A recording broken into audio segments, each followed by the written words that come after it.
查事故原因，初步排除涉及氣體爆炸。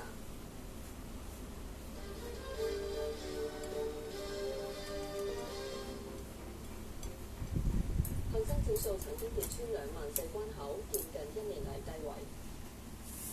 市場擔心美伊緊張局勢升溫，港股跟隨外圍跌勢向下，最多跌過400點。阿里巴巴跌大約半成，京東集團跌3%。憂慮環球利率趨升，拖累金價持續回落。紫金礦業同紫金黃金國際下跌3%至4%。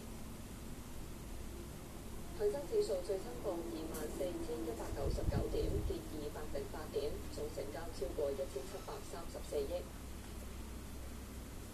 恒生科技指數跌83點。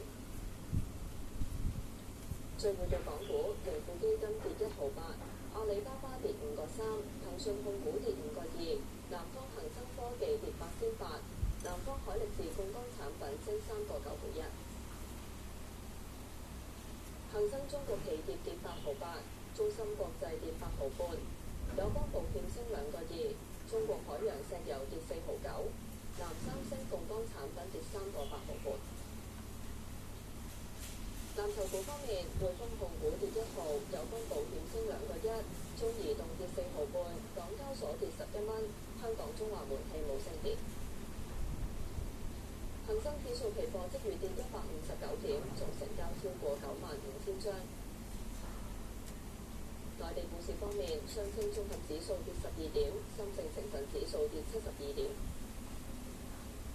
美元匯價對日元160.506，英鎊1.3385，澳元0.7009，歐元1.1549。轉睇下港元匯價，美元7.836，每百日元4.882，歐元9.0501，英鎊10.4885，瑞士法郎9.8154。加拿大元5.6232，澳元5.4925，新西蘭元4.5435，每百港元對人民幣86.47。倫敦黃金每安士報4074.6，4081.8美元。本港99金每兩報37,905蚊。天氣方面，大致多雲，有1兩陣微雨，下晝短暫時間有陽光，吹和緩東至東北風。而家嘅氣溫係28度，相對濕度75%。空氣質素健康風險一般同路邊監測站都係低至中。紫外線指數係3，強度屬於中等。新聞報道完，再會。